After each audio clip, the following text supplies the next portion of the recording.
Come, come, whoever you are. You are welcome here. We know these words. We say them quite frequently. And if you will allow me, I'm going to change them a little bit today. You are welcome here, whether you come with joy in your heart, anger in your stomach, fear in your chest, tears in your eyes. Whether you are happy to be here today, whether you are seeking community today, whether you're not sure about today, you are welcome here. Whether you chose to join us here in person at this beautiful park or you chose to find us online, you are welcome here. This is a community that welcomes everyone. This is a community that welcomes everyone. And we are glad you are here today. We are committed to being a people of open minds, loving hearts, and willing hands. Good morning. And welcome to South Valley Unitarian Universalist Society. My name is Caitlin. My pronouns are she, her, and hers. I'm excited to be your worship leader today. Our beloved Reverend Laura is still on her sabbatical and potentially in Paris. I'm a little bit jealous this morning. She will be back with us in October, so we're almost there. Today we are very excited to have Reverend Monica with us again for our water communion. So thank you for being here. We're excited to have you back. I have quite a lot of announcements. This is by no means all of the announcements. So if you are not getting the Happenings newsletter, please sign up for that, because if I was going to say everything that's happening in the next few weeks, we would be here all day. So please make sure you're getting that so you know what's going on. The first thing is we have had to change our sound setup a little bit here at the park in order to be in compliance with park things. You can see our lovely speaker. If you are at any point having trouble hearing, please feel free to move closer, maybe in this direction, because that's where our speaker is. It's always okay to get up and move so that you can hear. Next week is busy. Everything is happening next week. We are back at South Valley in the sanctuary. There is a potluck afterwards. The OWL program starts, and our coming of age program starts. We haven't done this for a little bit, and we're excited to be offering it again. It's for middle and high school students, 7th through 12th grade. If you're interested in the coming of age program, see Cam. He would be so excited to tell you all about it. And there's many, many more things happening in the coming weeks, so please check Happenings. Today is our water communion. In a little bit, when we do our ritual, we'll be inviting you to come up to place water in a bowl. If you brought water from your adventures, fantastic. If you brought a water bottle, fantastic. If you did not bring water, there will be water up there for you to pour in. So please feel free to join us on this, whether you brought your own or not. This is a beautiful thing, and everyone's included. So just know that you are welcome to come up empty-handed. It's not a problem. Okay. That's the announcements I'm going to say. Again, there's many, many, many more things. Please check Happenings. We are going to take a minute to share the warmth of community. It's kind of a hard week. I don't know about you, but I kind of feel like hugs today. A reminder to ask for hugs. Some people want them, some people don't. But if you are feeling like a hug, it's okay to ask. It's also okay to come find me. I love hugs. Okay, before we get up to greet each other, we're going to say hi to our online folks. We're glad you found us this morning. And we'll call you back in a little bit with a hymn.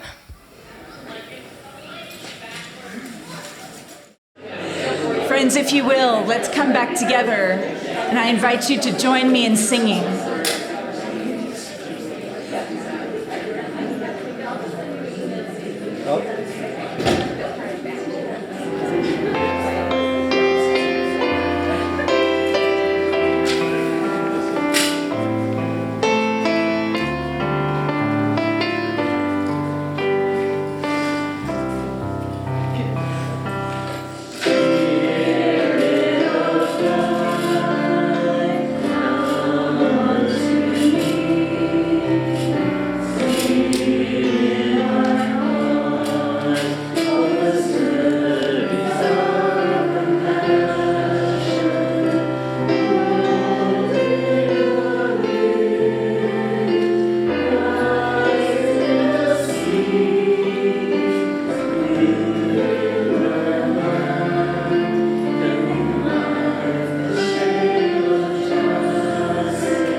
As we light our chalice, the symbol of our faith and the light of our commitments to love and justice, let us pause for a moment to lift up what we bring with us this morning.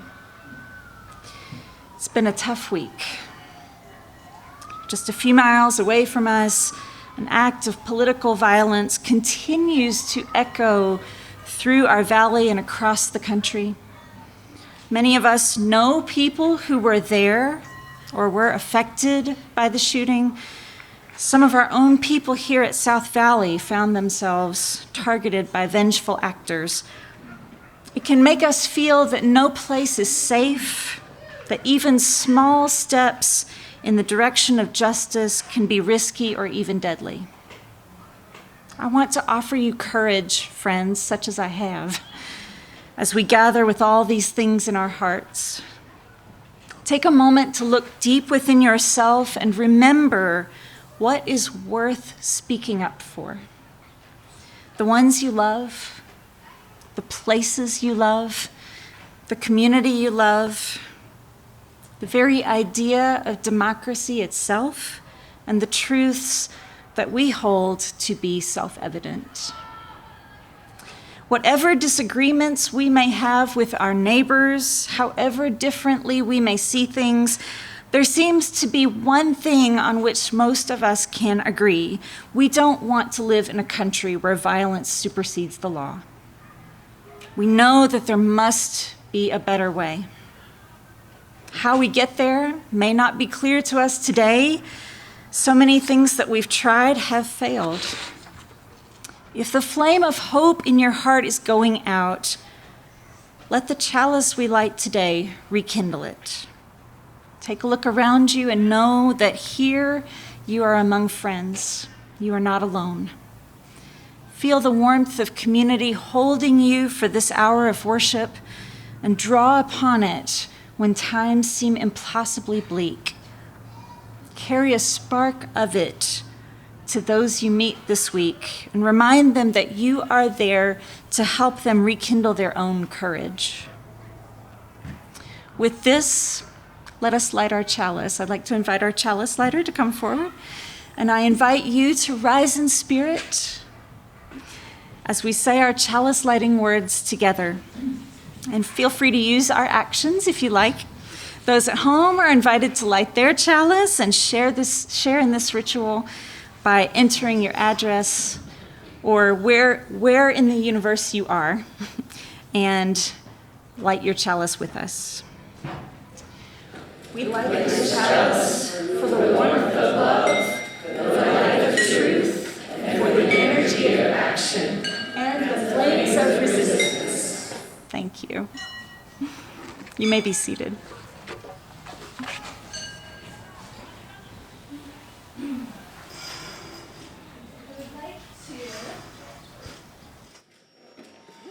I would like to invite the young and young at heart up for Time for All Ages. If you want to join me over here. Any takers? Oh, good. Got a few. So one of my favorite things about this service is that usually we make a little rainstorm. And I don't think we did it last year. In fact, I know we didn't do it last year because I did the Time for All Ages last year and I didn't do it. And I was a little sad about not getting to do it.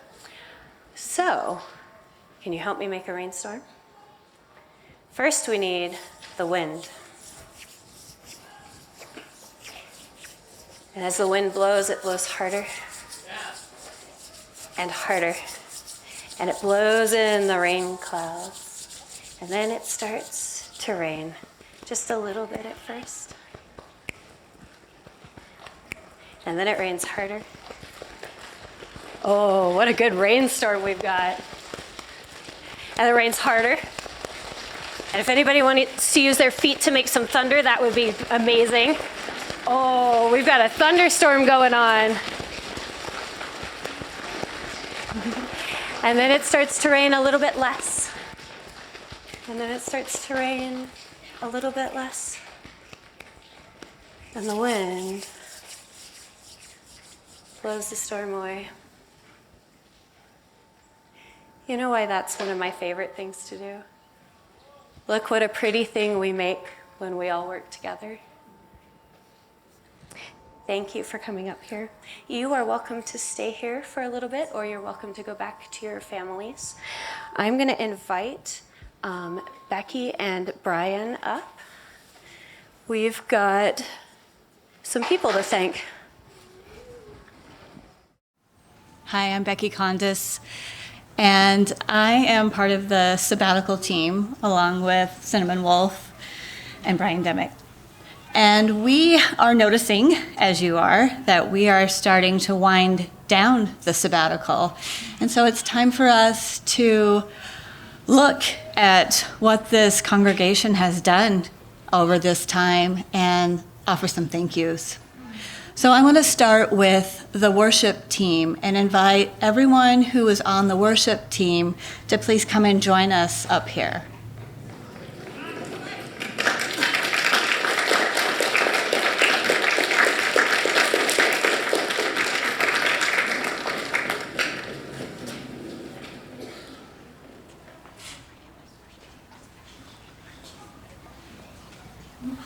It looks like we're missing a couple of members today, Matthew and Tom, but we have Lindsay and Court, Kate and Caitlin. And I wanted to reflect with you a little bit about what the worship team does for us, how much time they take planning our worship services, and the coordination of the videos and the poetry, the meditations, and the reflections, and how fun it has been to have them invite people from the congregation and to hear from all of you and to hear what you have to offer as well. The thoughtfulness and the time that is put into this effort is considerable, and the way even the altar, sometimes their clothing, matches everything, just shows you how they're thinking about all of us all the time. And I want to offer them, the Sabbatical team's sincere thanks, but I hope I speak as well for all of you when I tell them thank you.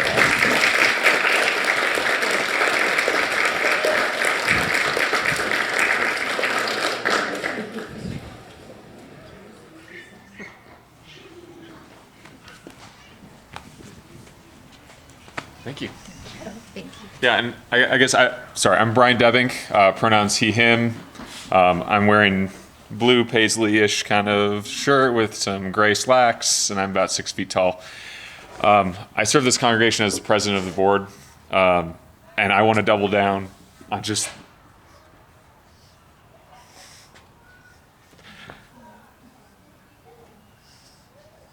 I didn't think this was going to happen. A lot of emotion this week, but specifically for the worship team, just seeing how powerful services have been without our senior or our minister, and having been one of the people who has been invited to speak, and how little I actually had to do right for that service. I basically showed up with 10 minutes of words to say and said it. And it was a beautiful, cohesive service. And that was probably one of the least, in my opinion, one of the least, I don't know, everything speaks to people in different ways. But the level of messaging from this congregation was freaking phenomenal. And it couldn't have happened without the people that you saw on stage and Caitlin chairing that organization. So I would like to give them another round of applause.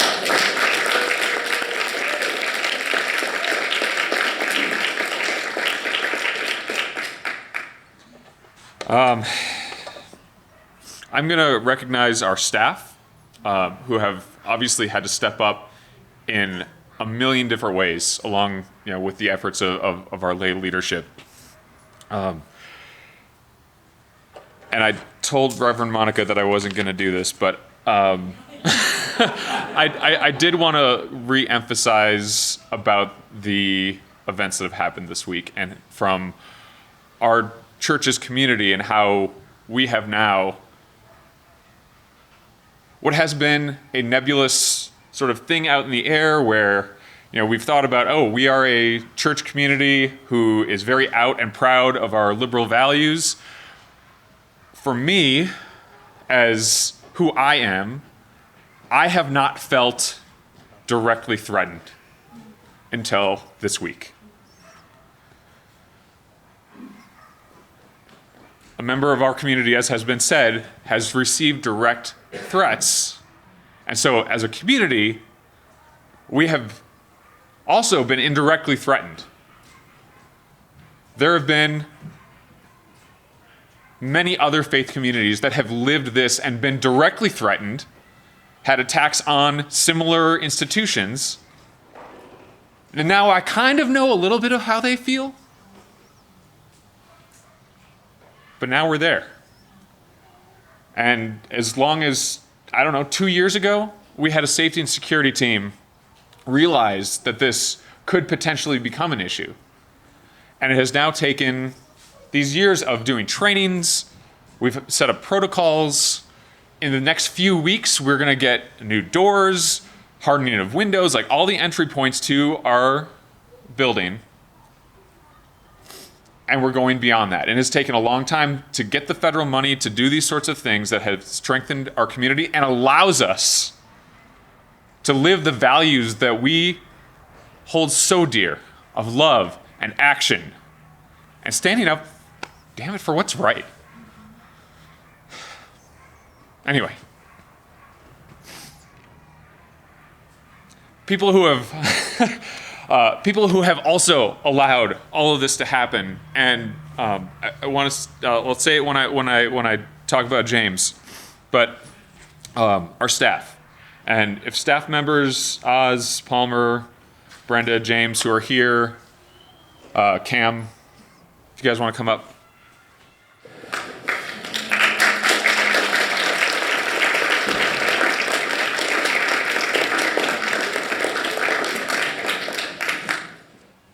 So I don't know what the community knows about what these folks do.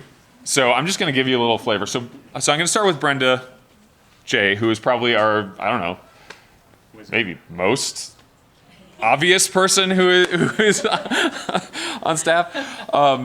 And just a couple of things that have, that she does. And she is kind of driving community and the connections and getting building use, bringing in different organizations, and just allowing us to feel more alive as a community. Running virtual service pretty much every week, along with others. Happenings, which you obviously see coming from her, and office functions that you almost certainly don't see, right? Handling of money, documenting payments and gifts, and a host of other things. And generally, like I said at the beginning of this statement, just generally being the glue for our community and a place where people, hey, what's going on with this? Well, okay, maybe go talk to Brenda, or maybe people will just naturally do that. Anyway, so thank you, Brenda, for being an amazing admin. And a lot of that, hey, just go talk to XYZ, used to be Reverend Laura, right? I mean, that's where people would just, hey, I've got this problem, right? All right. Secondly, Cam Adams. He is our interim acting, whatever, director of religious exploration. And I don't know if y'all have felt it, but I feel like Cam has added so much energy into a program that has been so demanded, and something that we've struggled in really getting that energy into. You could see it just in the short amount of time with how this fall with religious exploration classes, where I believe, anybody can correct me if I'm wrong, but I'm pretty sure that we have enough volunteers to make it like an actual sustainable program where people aren't getting burned out, they don't feel overtaxed. Maybe Cam feels overtaxed. And as was mentioned, we're going to have an OWL program, which is totally oversubscribed and in huge demand, which is freaking fantastic. Yeah, and as was mentioned, also coming of age coming back, right? I mean, I'm excited about that. I went through coming of age as a kid, and so I'm super, and I also went through OWL, but coming of age is just a transformational program that I don't think if you haven't been through it, that you can really understand. I just want to highlight those things, and that Cam has done such an amazing job getting these things going.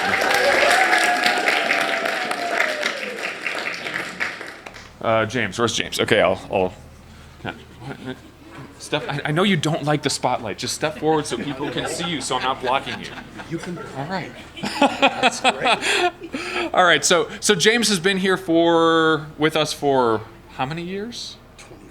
20 freaking 5 years. Okay, so we're gonna have to do something specifically special for that. All right.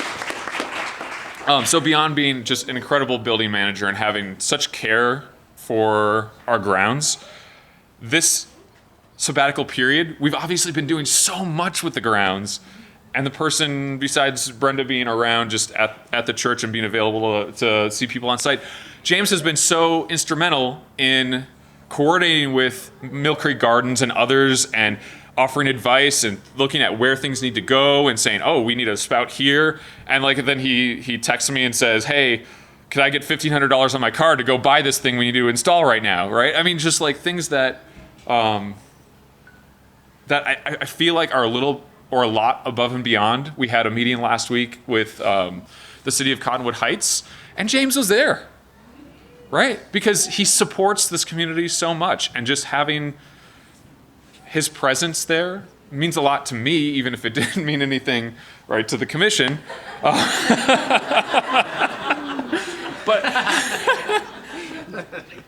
thank you. Thank you. Appreciate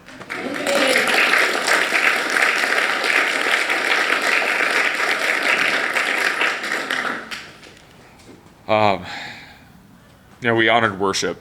And somebody who has been so instrumental in just bumping up the level of the quality of our production, and the microphone issues today, notwithstanding, where we had to kind of do something a little different than we've been accustomed to, and just pushing for changes to upgrade our ability to reach people who have less who have limitations, right? I mean, so hearing, I don't know what our timeline is for getting.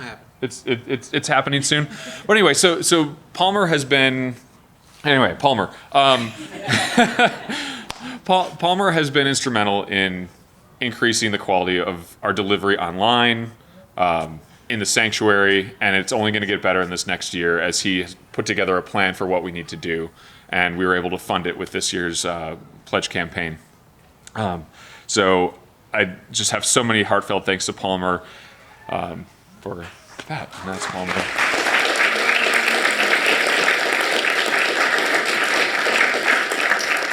And then certainly, last but certainly not least, is Oz, our director of music. And music is and will always be the heart and soul of our religious faith and many other religious faiths, right? I mean, that's through music, we get additional inspiration that we don't get from just somebody talking, right? I mean, I think we can all feel that music affects us in a different way.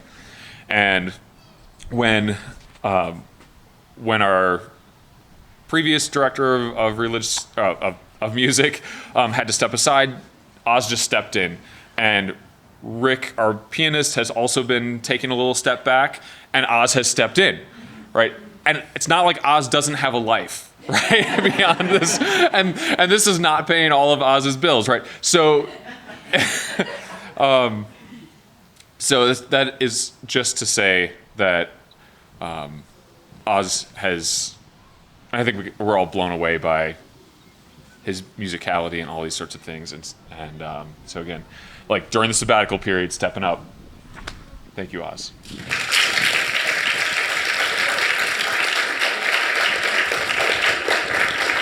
And so Cinnamon is passing out these envelopes that have a very small token of our appreciation. I just need to highlight that in no way is this like a payment of true appreciation, but it is just a token.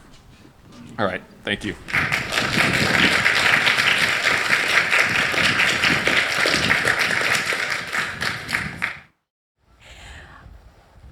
In the spirit of living into our values, it is now time for Offertory. Our split offering plate partner for September and October is Utah Community Action, and they have been a lifeline for individuals and families experiencing poverty. They offer hope and solutions and focus on making lasting change. They have several specific programs that they run to try and make this happen, and there's more details in our Happenings newsletter. So that is who we are sharing with, so that our good work goes beyond our walls, because it's part of who we are. If you would say our offertory words with me today, if I can remember them. Okay, here we go. We are this church. We are his hands, his heart, his voice. Together we share the wealth of this community and sustain it with our gifts. As we are in the park, we are taking offering online only. There's a QR code at the welcome station. If you didn't get that, it's also in our order of service. And we'll have some music from us.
For all we have received and all we have found the courage to give, may we be truly thankful. May these gifts be a blessing to South Valley and to Utah Community Action. Friends, I just want to thank you once again for inviting me to be your guest preacher sometimes during your sabbatical period with Reverend Laura gone. I love South Valley, and it's really a treat to come and preach for you once in a while. So I'm sure I'll be back at some point, but done for now. So And I'll look forward to seeing Reverend Laura when she comes back, and not just seeing her on Facebook. So this summer, I adopted a little dog named Cleo.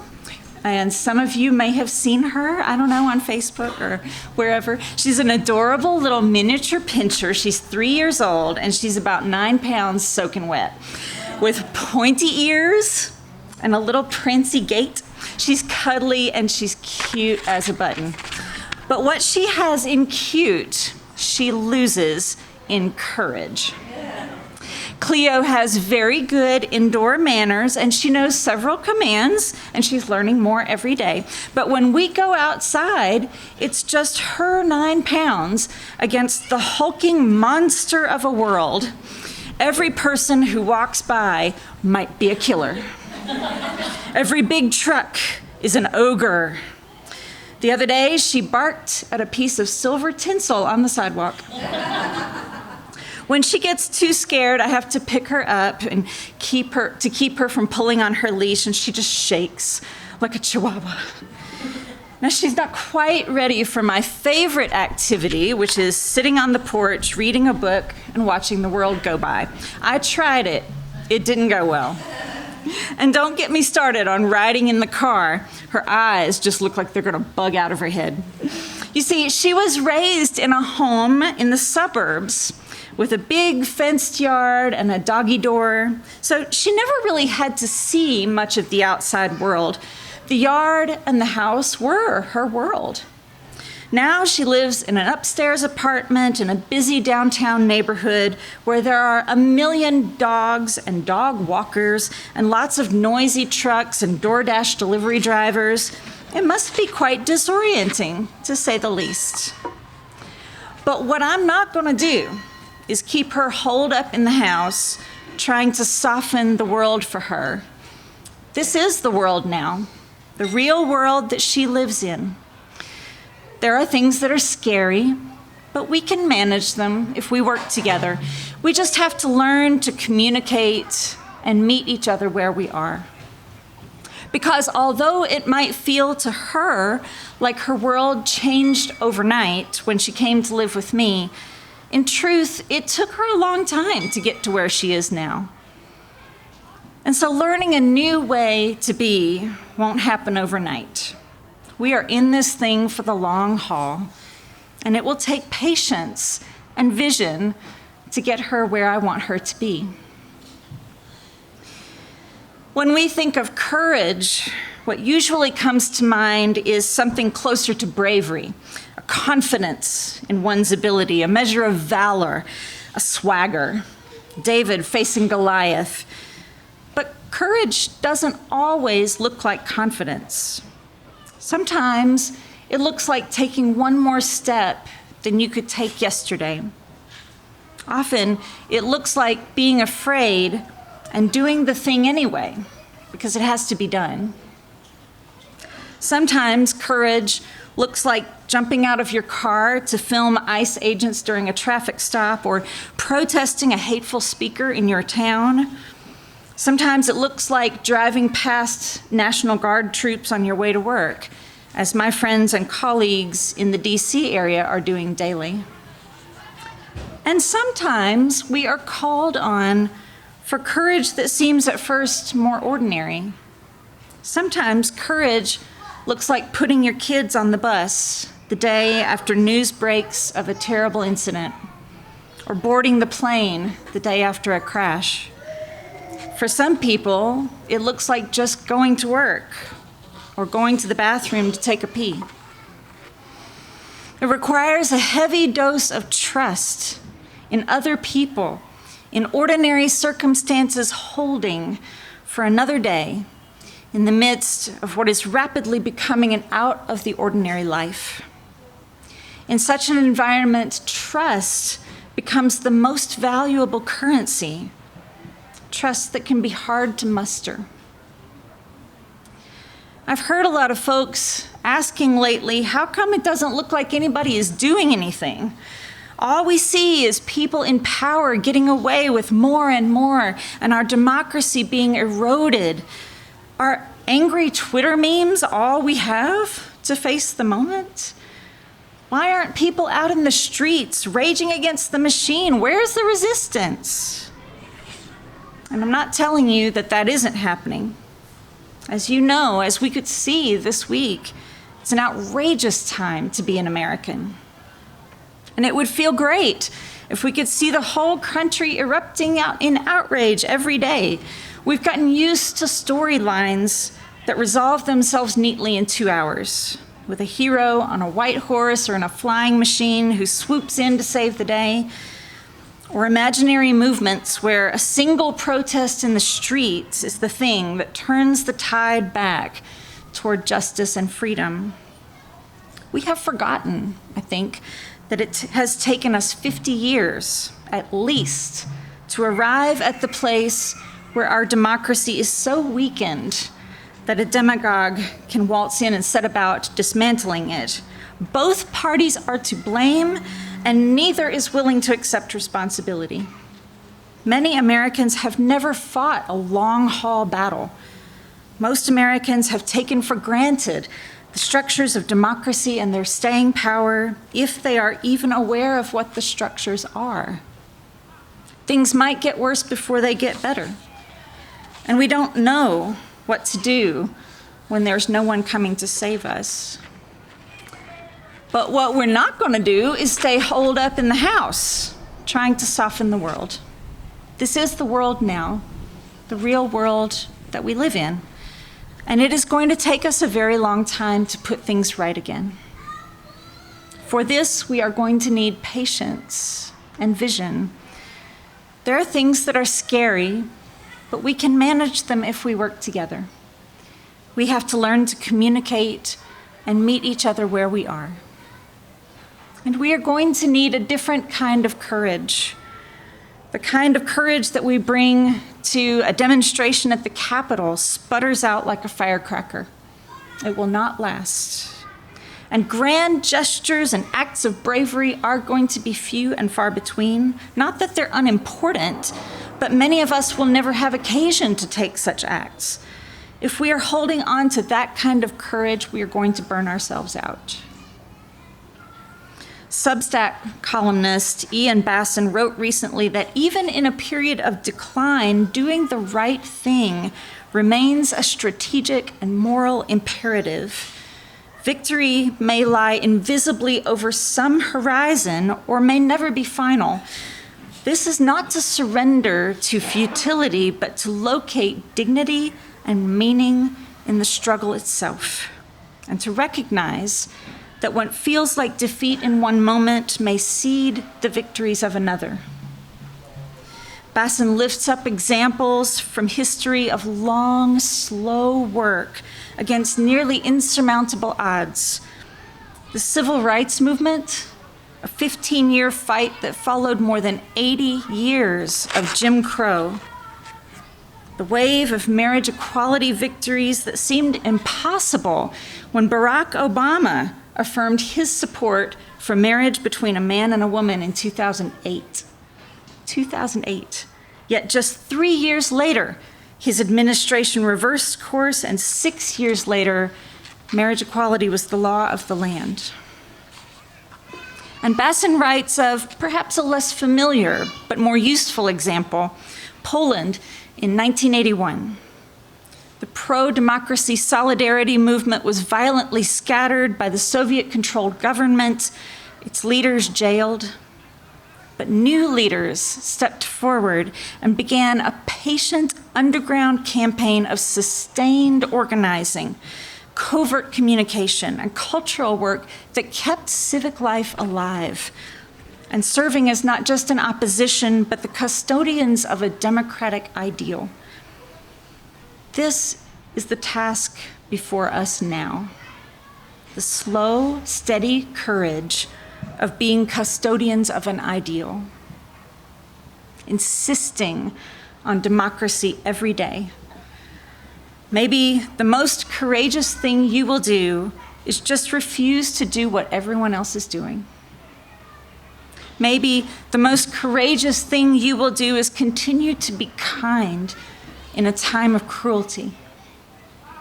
Maybe courage looks like things you are already doing that won't always be so easy, things that may begin to cost something. A few weeks ago, a line of government employees lined the pavement outside the Centers for Disease Control and Prevention in Atlanta to cheer for their colleagues who were leaving the building.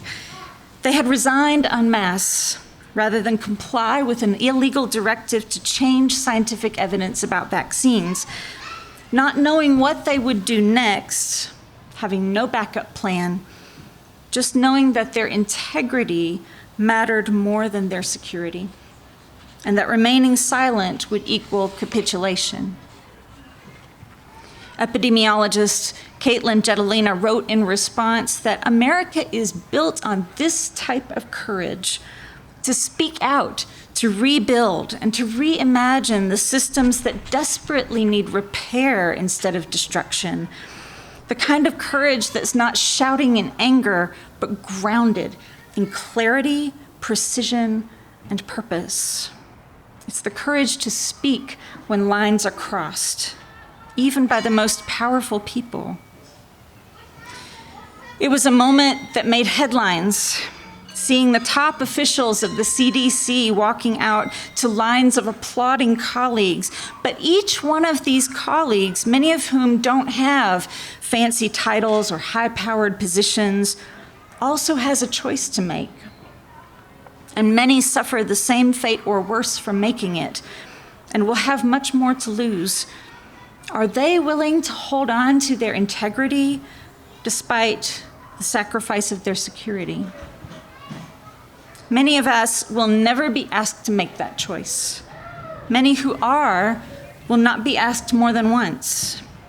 When the question comes, we must have the courage to choose solidarity over safety.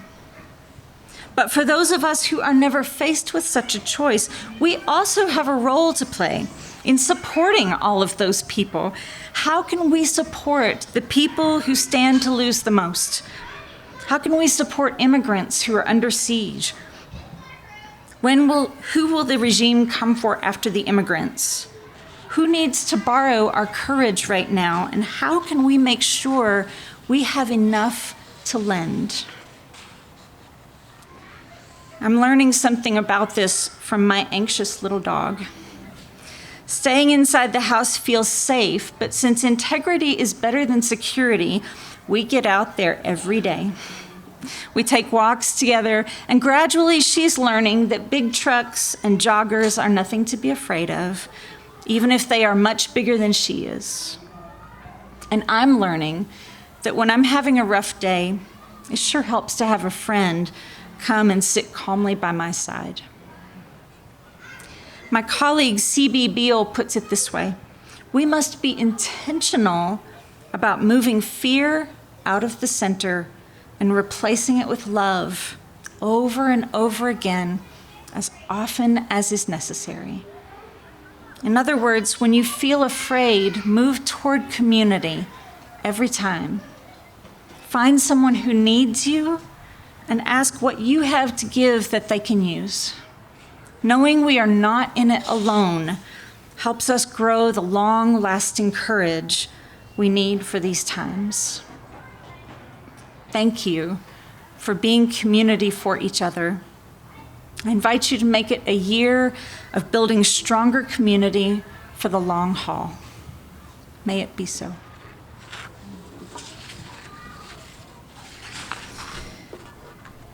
We now turn to our water communion. It's a beautiful ritual, and I'm so glad that you celebrate it together. We have on the table before me, we have the gathered water, as well as new, fresh. The gathered water has been boiled. Caitlin took care of it. It is safe. It is clean. This is the water from last year's ceremony. And then we have fresh new water for this year. We will invite you to come forward on the left side to add your water, and then just move to the right, and I'll pour over water from last year. The rocks that you see around represent the beautiful mountains around you, the earth beneath you. the riverbeds that deliver and purify the water. The bowls represent our lakes, the reservoirs that sustain and support life and our common purpose as a community. We bring these waters together to bequeath one year to the next. The life of our community continues in all directions and is always present in our gatherings. And at the end of our ritual, after we complete the service, we will give this water to a tree in this park, completing the cycle, thanking the earth by offering and returning that gift of life and reminding us of its impermanence.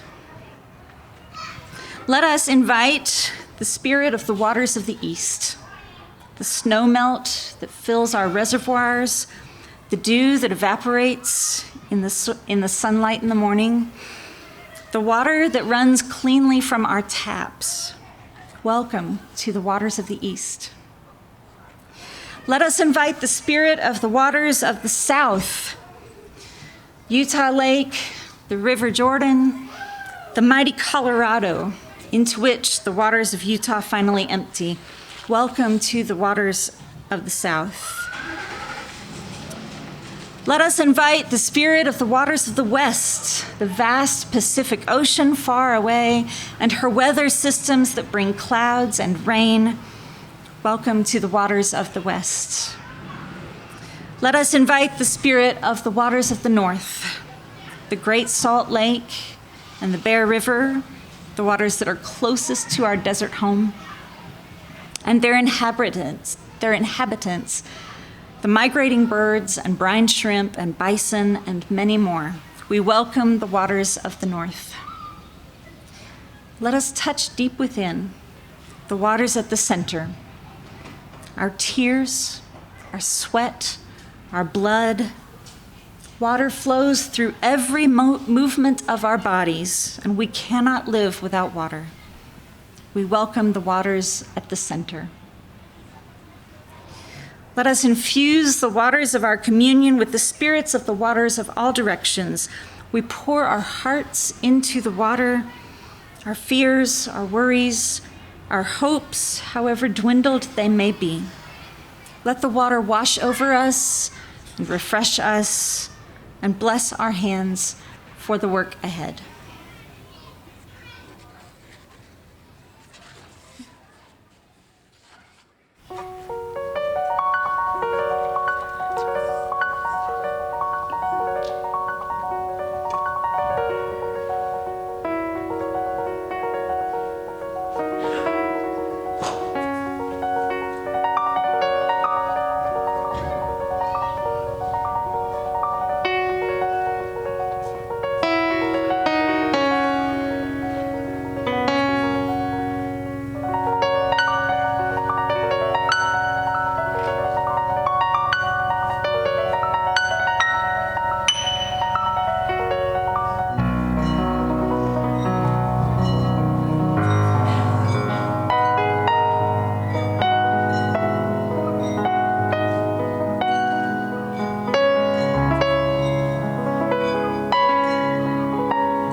I invite you to respond to me as I finish each phrase. I invite you to say, "This water is sacred."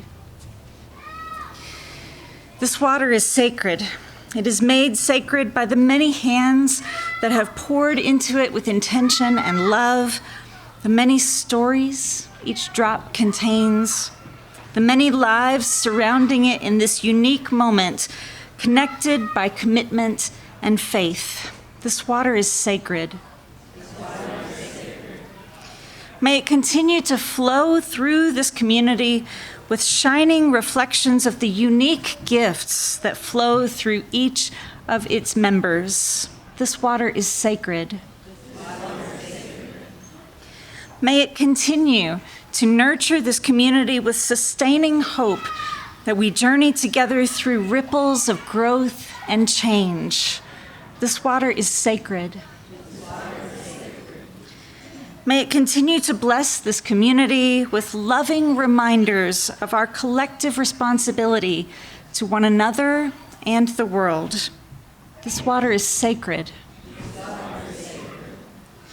May its ripples be a reminder that the changes and growth within this community bring movement and transformation to the world beyond our doors. This water is sacred. May its purity offer grace to our community and the willingness to forgive ourselves and one another when we make mistakes. This water is sacred. In moments when we are confused or uncertain, may it bring us clarity of purpose and commitment. This water is sacred.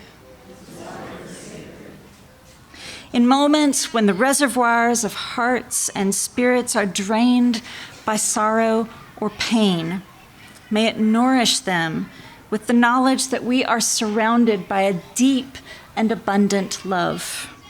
This water is sacred. And so it is, and so are we. Blessed be the whole of creation. Amen. I invite you to join in singing with me. We're going to sing Peace Like a River. You probably know it, but if not, follow along with me. It's an easy one.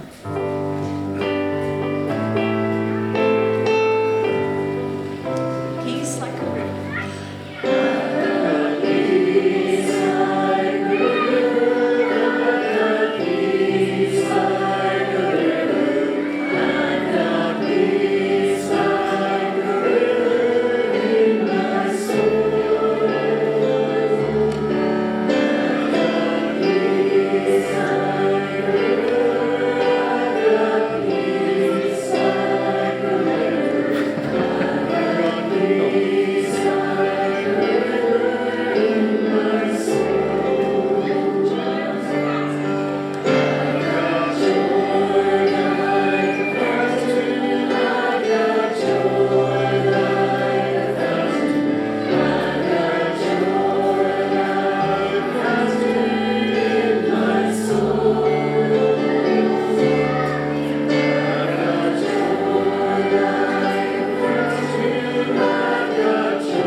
If you would stand as you are willing and able for the extinguishing of our chalice.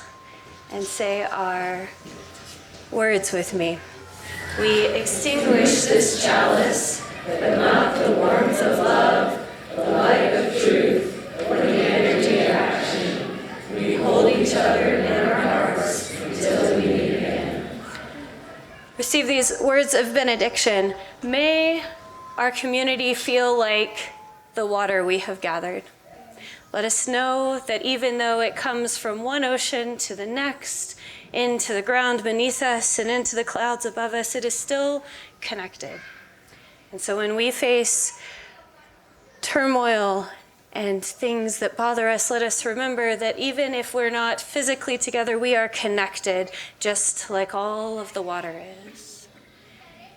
May you go today with peace and groundedness and know that you are part of something larger, always.